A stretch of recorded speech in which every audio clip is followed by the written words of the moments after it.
So you saw the last episode of Track Day Media at Rocky Mountain Rally in Invermere. If you haven't, go check it out. So that was a full-blown stage rally. What we're doing here today is something that you could do with just your daily driver as a way to get started in rallying.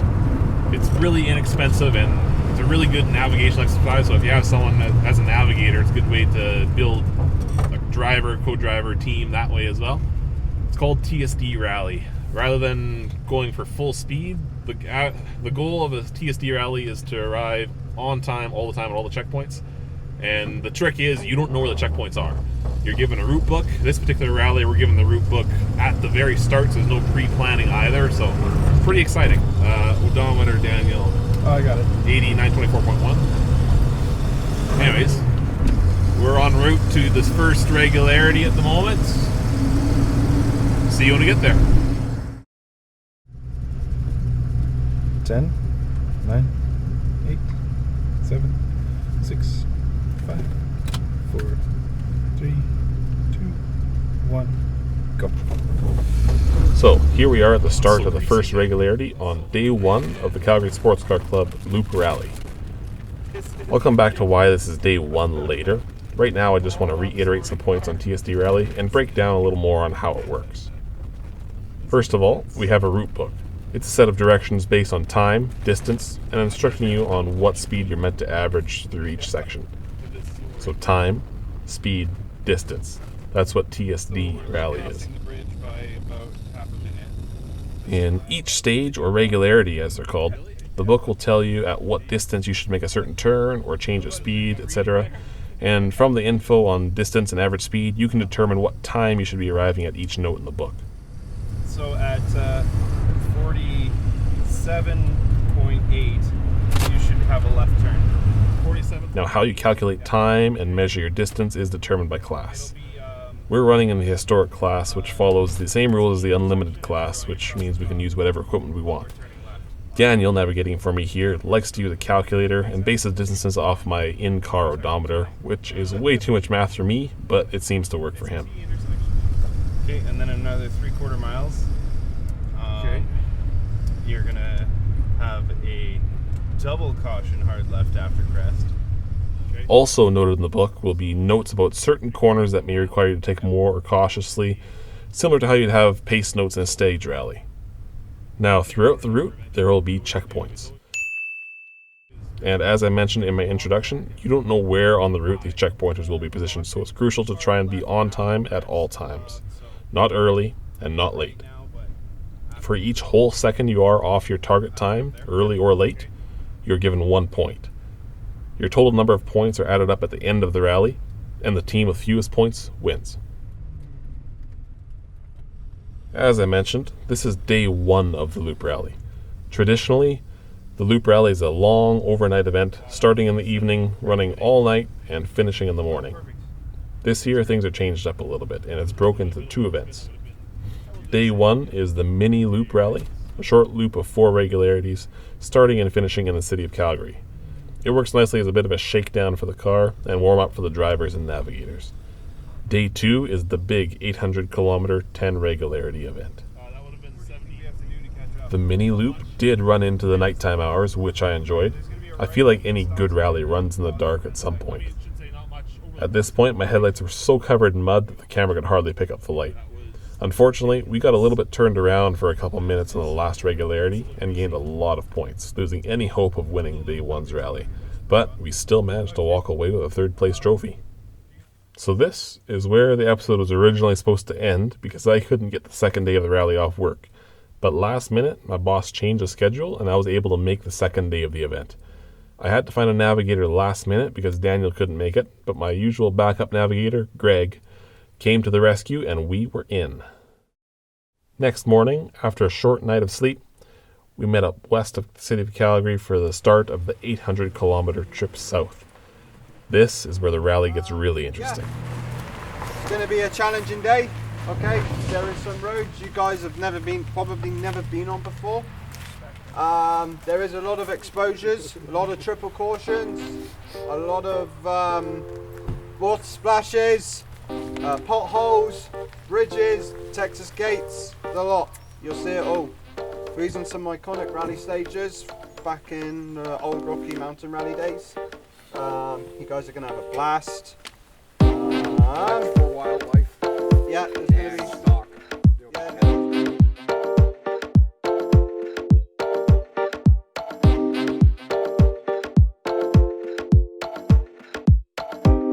3, 2, 1. Give her a Cas 50.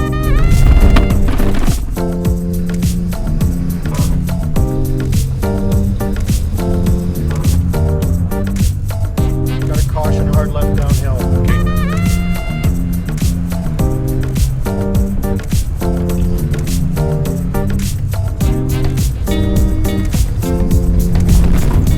A little late on that call, but sorry. I can kind of see it coming up. Yeah, it's more of the same. Nothing too crazy.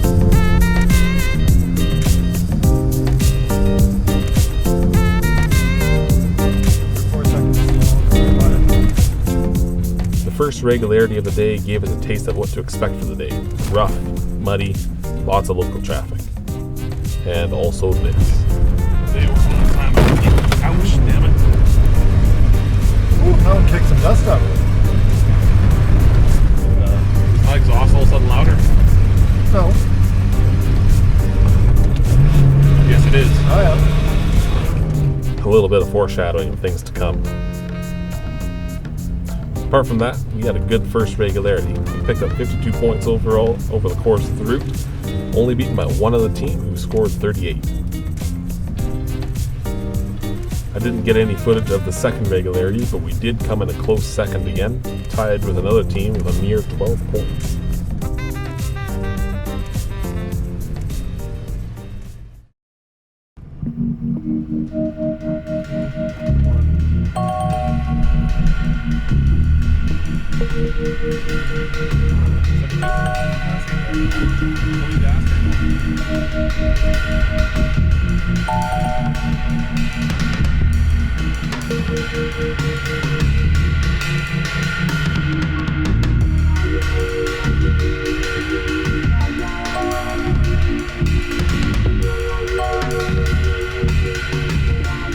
This regularity, number 3, we were really on point for the first 3 checkpoints, only scoring a total of 3 points, which was among the best. Later down the road, we misinterpreted a note for an acute left. Looks like we weren't the only ones though. We caught our mistake quickly, but we still fell behind 17 whole seconds. Shortly later, we were treated to this amazing view. Cas 55. But it was back to business as we tried to get back on our target time. Caution. We crossed the last checkpoint of this regularity right on time, 0 points. We managed to finish regularity 3 in 3rd place, keeping us in 2nd place overall. At least until we arrived at the start of regularity 4. We decided to give the car a once over, see if there's anything was wrong, and it's a good thing we did that. I found out my exhaust pipe was barely hanging onto the header. One nut missing, and the other ones were almost ready to fall off. So we decided to sit regularity 4 out and do some roadside repairs. With a stray nut I found in my toolbox, we got the exhaust bolted back up and secure, and we were headed off to meet up with the rest of the drivers at the first fuel stop. After missing regularity 4, we were sitting in last place, over 200 points more than the next best team. We felt like our chances of any notable result was out the window and gone. We arrived at arguably the hardest area of the rally. First was a winding, twisty road through the trees. This section was honestly a ton of fun, such a cool road.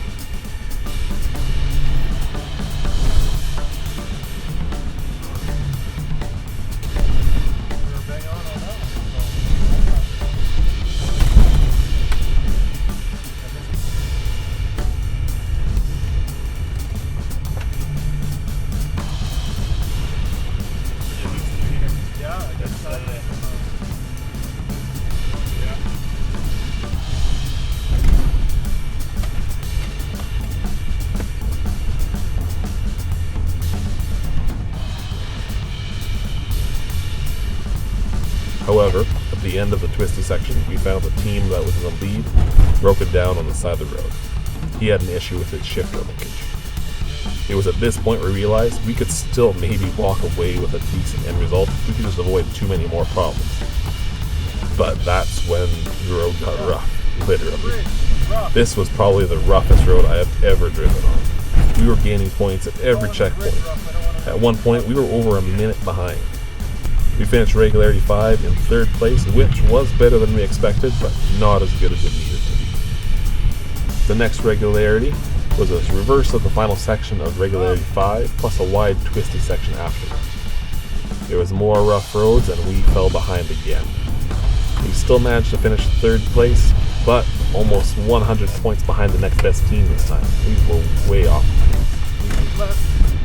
Regulator 7 was a lot smoother, and we managed to finish 3rd still, but this time not far off the pace, scoring only 30 points.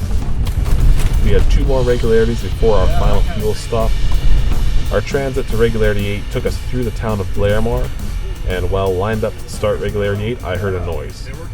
We had a puncture, and there was a nail in the tire. We hurried to get the wheel swapped out, but by the time we were back on all 4 wheels, we were too late to bother starting. We took this opportunity to get fuel early, wash the windshield, and get to the start of regularity 9 ahead of time. At this point, I said to Greg, I'm just going to take it easy on regularity 9 because we still need to drive the car home after all.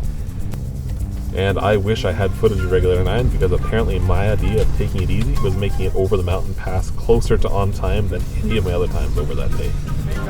I had learnt where the potholes were. I learned how to negotiate the rough uphill climb over the mountain. We managed to finish regularity 9 in 2nd place with only 2 points more than the best team. We were so close.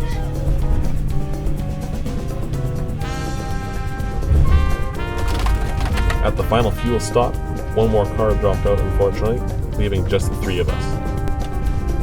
At this point, we knew winning wasn't going to happen, but we were determined to finish.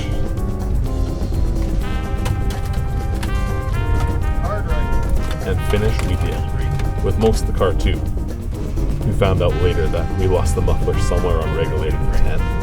Well, we may not have won, but we did get a trophy for 3rd place, which is, yes, last place for the finishing cars, but we fought hard for it. So for me, I can consider it a success. And looking over the results, if we hadn't missed regularity 4 and 8, we could have been a serious contender for 2nd place, possibly even better. But maybe next time. If you want to try your hand at TSD rallying, there's still more events to come this year, such as the Mudlark Rally in September, which is typically not as difficult as this one. But until then, check out these upcoming events. Red Deer Sportswear Club has 2 autocross events this month at Western Park, July 7th and July 27th. Edmonton Rally Club has Rallycross again on July 14th at Bills Field near Devon, Alberta. And finally, Spec-D Drift Series is back with round 3 at Edmonton International Raceway in Wetaskiwin on July 20th. This was a more in-depth episode than we usually do. Let us know if you want to see more episodes like this in the comment section below.